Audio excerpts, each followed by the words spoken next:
Yo, Hideyuki here, the Rebelling Rose, the one chained to oblivion, returning yet again with another excellent video.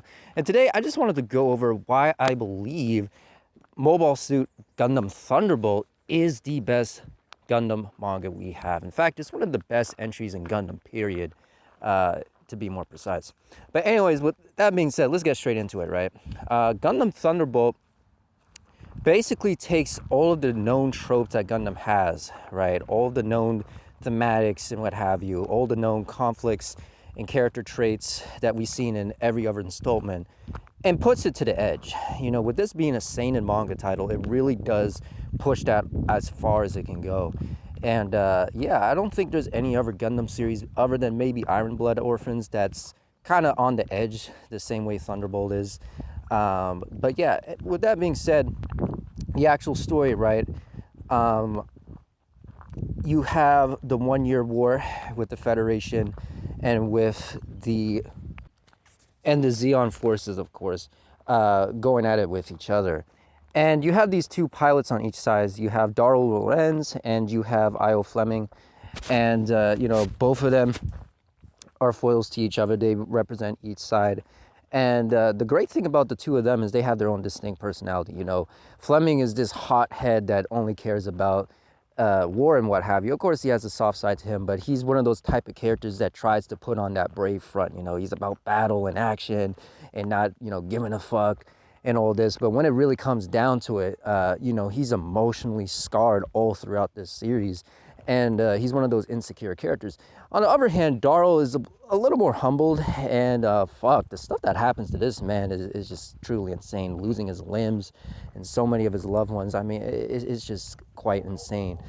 But he's a lot more humbled than Fleming, and even though he's battle hungry, battle crazy as well, he still manages to keep a cool head most of the time. He's a little bit more strategic, and you know, he has a more emotional side to him that he's willing to be open about. You know, he's not insecure the same way that Fleming is. And yeah, with these two going head to head with each other constantly throughout this series, makes for some great tension throughout this entire series. And, you know, originally I thought, oh man, they're going to just stretch this out and make it, you know, absolutely garbage. But the more I read it, I was like, okay, no, we actually doing something good here. We're actually making sense with the story.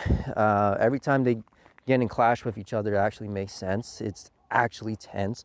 And because they built up these characters so much throughout the story, it makes sense for them to do that. It doesn't just feel randomly thrown in there just for the sake of shock value or to get some fake artificial melodramatic drama in there. No, it actually works. And yeah, I love how they do that. So with that being said, then you have the Nan Yang Alliance, which is basically a religious group that originally was a Federation alliance, and it ends up branching off and aiming for Anaheim Electronics, which is supposed to be responsible for the creation of all these mobile suits and pretty much all their technology within this storyline. And their aim, their goal is to stop them. You know, they see, okay, if we stop Anaheim Electronics, we can finally put an end to all this war. We can finally put an end to the whole conflict between the Federation and the Principality of Zeon, right? We're going to actually do something about this. But yeah, with that being said, it's a grand story and it works. The art style is absolutely incredible in here. There is something to note about the actual artwork very quickly. The artist for this series, he unfortunately had an injury on his hand. And because of that, it made it harder for him to keep up with the high quality art. So there are a few chapters in here where the art is really, really rough because you can see this man struggling. But even with his injury, he still pushed on it and managed to get back to that high quality art and still managed to tell a great compelling story despite that. And when I saw that, I was like, okay, that's what I'm talking about, man. Hell yeah, man. That's a real mangaka right there. Even while injured, this man is still going in. He is still doing the most he can do, even with his injury. When I see cases like this, it just goes to show just how much work is being put into manga, man. It's a very serious business, a very serious industry.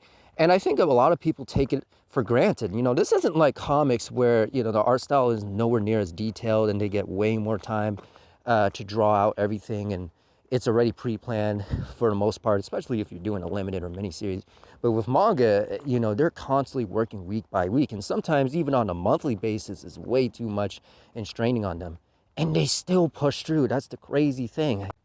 It just makes me more grateful and appreciative when I see mangaka pushing the limits like that. You know, it's inspiring. And, you know, I'm not going to lie to you right there. And yeah. But all in all, I think Mobile Suit Gundam Thunderbolt, overall, I think Thunderbolt is a very solid entry in the Gundam series. And, you know, I've tried many times to get into Gundam, you know, the games, movies, the original anime, the original manga, Seed, 0008 MS, so many different ones. And all of them just kind of do the same things that we've seen over and over again. The new type nonsense just gets out of hand. You know, these pilots with new type abilities just able to pull things out their ass. Pilots being able to operate a Gundam suit when they never seen one in their damn life. Gundam Seed, you know. So those things really piss me off when it comes to Gundam. But Thunderbolt manages to take all those tropes and say, hey, we're going to still kind of keep them in here, but we're going to rework them and put some modern sensibility into it. So it's not, you know, some bullshit, right? The new types they have in here doesn't even come until a little later into the story.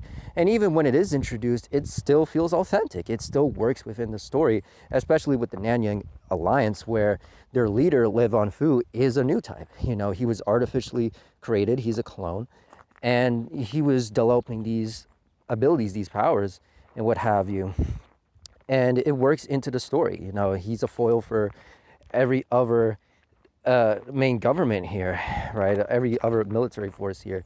And when they introduce other characters gaining the new type, it's very slow, you know. It's not instant. It's not something they're just immediately able to use. No, they got to train their body and mind to be able to just use it, right? You know, they have to get used to it.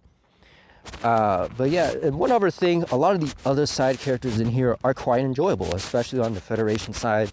You know, like the Spartan crew, especially like Bianca and a couple other characters, you know, really, really cool characters there. Love to see them, as well as Fleming's crew as well. Some great side characters as well. But yeah, it's overall a very strong entry in the Gundam franchise, and it's easily one of the best for new, old, wherever you stand in between with Gundam. I mean, it can really be for everyone, and it still works. You know, this is how you do mainstream appeal and you don't lose quality. This is a perfect example of that, where you're able to, you know, make a Gundam series appeal to the masses and it still works, you know. But yeah, I was quite impressed by this manga. I would easily recommend it. It's worth checking out.